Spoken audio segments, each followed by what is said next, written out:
This is an exclusive excerpt from the Stuph File Program with Peter Anthony Holder. We last spoke to Bart King back in September of 2021. For those of you keeping score, that was Stuph File Program number 0630.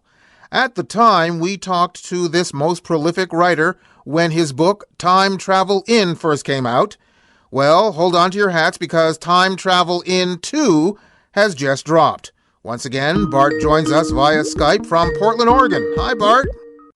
Thank you very much for having me. Thanks for being back on the program with us once again. It's always a pleasure to have you on. Now, the last time we spoke, we talked about your book, Time Travel In, which is a unique situation because it was one of those books where the reader gets to plot their own destiny, as it were, choose your own adventure series.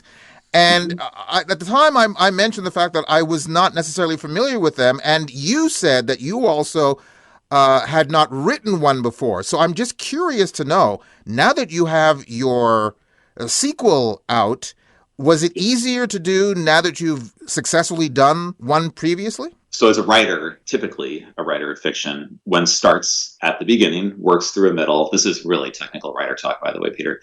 And then you work your way through the usual plot diagram to some sort of rousing conclusion. So you have a beginning, middle, and end. The difference with Choose Your Own Adventure being that you have a beginning and then many middles and then several endings. So you could have 20 to 40 endings in a Choose Your Own Adventure. And for the listeners who are familiar with it, Choose Your Own Adventure is sort of a lot of readers who grew up in the 1980s to now have seen these. Typically any middle school library, any public library will have a shelf devoted to these titles. There's dozens, hundreds even of them to choose from now because the company's been printing them for so long. But the beauty of this for me then, as a writer, back to your question, is that if I have an idea for a cute adventure, a funny adventure, maybe a frightening adventure, all of those can be consolidated under the auspices of this one title, because for Time Travel In 2, for example, I have 20 endings. So I've got 20, multiple storylines that I can resolve in different ways. And that gives me the opportunity to sort of fully express all the possibilities. It's sort of a multiverse of a book,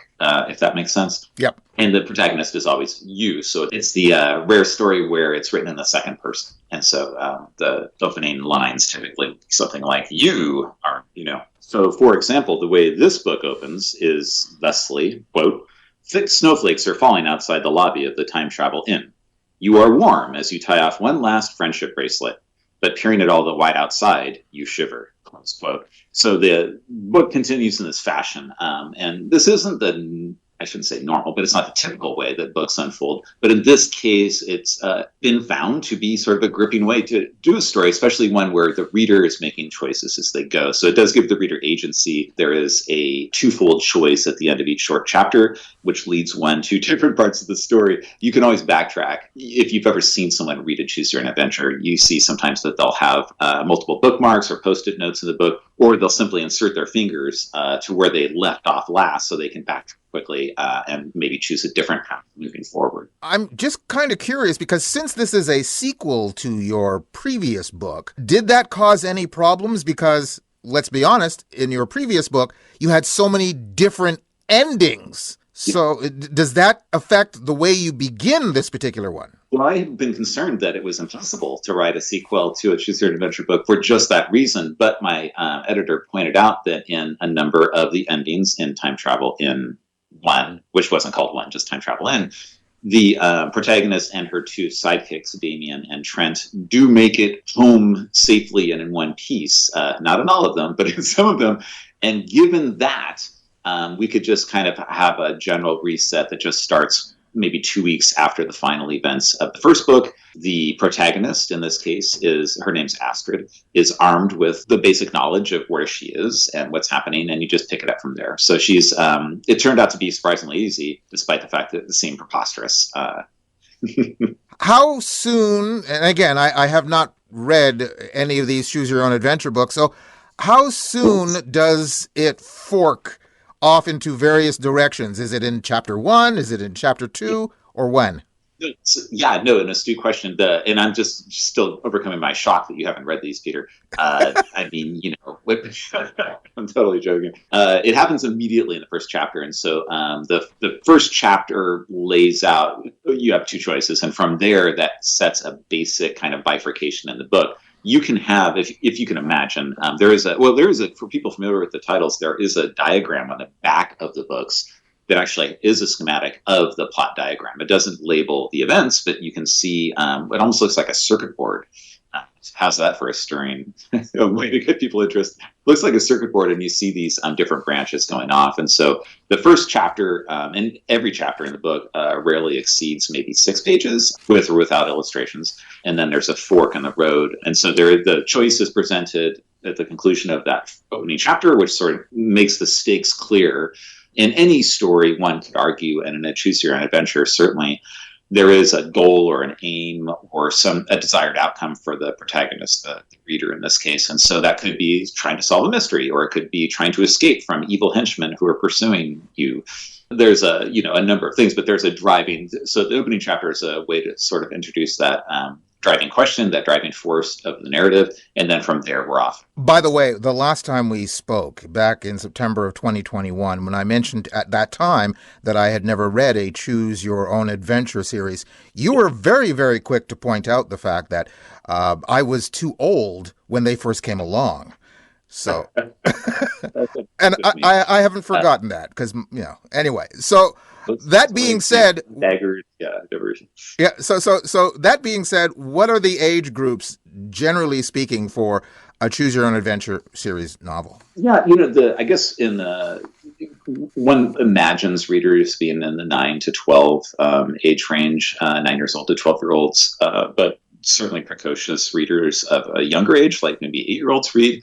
And at events, what's interesting is when doing book events for Choose Your Own Adventure, I've had this experience now, one sees a lot of adults. And there are in fact podcasts and serious adults who they either have a fond place in their heart for Choose Your Own Adventure because of their own reading memories as children, or they're watching their own kids go through Choose Your Own Adventures and they're reading with them. They are great books for read-alouds or read-togethers, or they simply read the books themselves. And so the Choose Your Own Adventure company, which is the publisher is ChooseCo, they have books that would qualify as YA also for Choose Your Own Adventure. So they're targeted for an older reader, like call it up to say 18, 19, 20. These have more mature themes, naturally, not preposterously so, but questions of identity and self that might not come up in a book for a younger reader.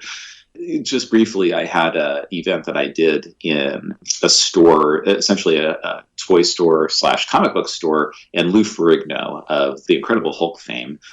Bill Bixby played Bruce Banner, and Lou Ferrigno played the actual Hulk in the TV series. Lou Ferrigno came in to the shop that day while I was doing I was basically at a table, for lack of a better term. And of course, people flocked to see him. And it was fascinating to see the people who came to see the Hulk, oftentimes, to my surprise, were older and their kids. And I was like, how did these kids get exposed to these TV shows? Well, through their parents, whether it's DVD sets or maybe it's streaming on platforms I'm not aware of. But that exact same demographic, then adults, maybe my age, I'm 62, almost 62, and younger, they've then come by my table and expressed the same sort of arrangement of age enthusiasm for Choose Your Own Adventure books. And I was like, this is fascinating to me that adults sneak out over this. Kids are often already familiar with them. And it's really, for lack of a better term, it really warms one's heart to see that, regardless of whether it's an old TV series or a current but time-honored series of books like Choose Your Own Adventure. I know that Time Travel in 2 is just out, but now that you've done 2, you successfully done a sequel, are you thinking of doing more? Well, the key element here, Peter, I suppose, as with anything, is the publisher interested in pursuing more titles with the writer? In this case, we seem to get along famously. I have an idea or two for a new original Choose Your Own Adventure. I've written enough of them now that I sort of, it takes a while to get on the wavelength of like how to organize and pace a story like these. They are unique beasts. And there are also sometimes IP, intellectual properties, that come the way of Choose Your Own Adventure. I'm thinking, for example, of Stranger Things, the TV series on Netflix. They came to Choose Co, the Choose Your Own Adventure publisher, I guess maybe a couple of years ago, and asked if they would be interested in doing a Choose Your Own Adventure for their show. So it'd be a companion book to the show. And that book has come out. It's lovely. It's really kind of an amazing project. It looks it's very much in the spirit of like a 1980s Choose Your Own Adventure book with new material, though. Like it's so, for people familiar with the show will know what I mean. There's a very well curated retro feel for Stranger Things, and the book reflects that, and it's really well written too. So there may be like an IP. Where I'm going with this is there might be an IP opportunity for me that I didn't foresee, but even if there isn't one, I certainly have some ideas for books of my own. Well, speaking of retro, what was the inspiration for you to write Time Travel in the first place, and the subsequent sequel? Again, the fact that the company had seen some of my work before and thought maybe I had the right attitude, which is to say kind of a Mad Magazine for older readers, a Mad Magazine attitude, a certain irreverence and a sense of humor that comes through in print, perhaps better than audio. And they thought, well, we should chat this guy up, basically. And so we met, we talked, I wrote some samples, and it seemed to be in the right bait. I had the right wherewithal to work for them. And so then we just started brainstorming. And, there's nothing, I have to say, like when the world is your oyster when you're composing a Choose Your Own Adventure book, because all bets are off. I had to be encouraged to come up with more and more ludicrous ideas, ludicrous in the best sense of the word, because you really can go anywhere that wherever your imagination roams, you can write it down and fold it into your adventure. And so I thought for this book, what are some preposterous thoughts that I have that I could work in here? And I thought, well, we're all familiar with the concept of the sort of the physicist's problem of Schrodinger's cat, which is the idea that this is a horrible example, I'm realizing as I started, but I'm just going to assume the listener is familiar with Schrodinger's cat. I just did a version of that, which is Schrodinger's kitten, where the kids travel to a world where all things are possible, where things are both alive and dead, where time has both no beginning and no end. And this is, it's kind of based on this physicist's mind experiment. And it actually, although I'm describing it poorly, it turned out really well. In fact, that's the cover of the book, is what we see as Schrodinger's kitchen throwing lightning bolts at our protagonists. It's kind of a fun combination of the cute, the kitten, and then the utterly existentially terrifying, which is this idea that all things can be existing once in this world. I'm just kind of curious, when you do book signings for either this book or the previous one, do you ever get kids walking up to you thinking about different ideas that you didn't have as a potential ending? Absolutely. Why didn't you, or you could have, are great ways for kids to lead into any meeting with an author. And I'm not even joking. Like, I love hearing that. And it just shows the level of engagement that the readers are bringing to it. And again, like who in their right mind would dream, like as a reader, if I went to an author reading, in my wildest dreams, I would never have the temerity, the impudence to walk up to them and say, well, I enjoyed your work. But did you ever think about... because that's not the way it works. I don't have that level of interactivity with the text, right? And also it would just be bad manners for an adult like me. But kids love them. They'll just, it's like a classroom situation, right? You're really more kind of hanging out and brainstorming and chewing the fat than you are having that sort of formal relationship with a reader that you might otherwise. So the short answer to your question is absolutely, kids will come up and they got their own ideas. And trust me, I take notes. So, and I try to give credit where it's due in the acknowledgments. Well, congratulations on the new book. It's Time Travel in 2, although I don't know why you didn't subtitle it Time Travel in 2 Electric Boogaloo, but that's just me. Congratulations on the book, and thank you once again, Bart, for being on the program with us. Peter, thank you so much. Always a pleasure. Really appreciate it. Bart King, author of Time Travel in 2.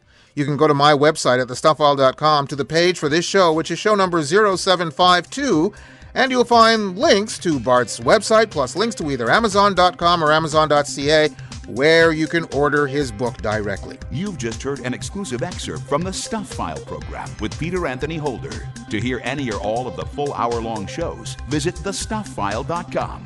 Stuff is spelled S-T-U-P-H. That's thestufffile.com. A presentation of Flying Fish Communications.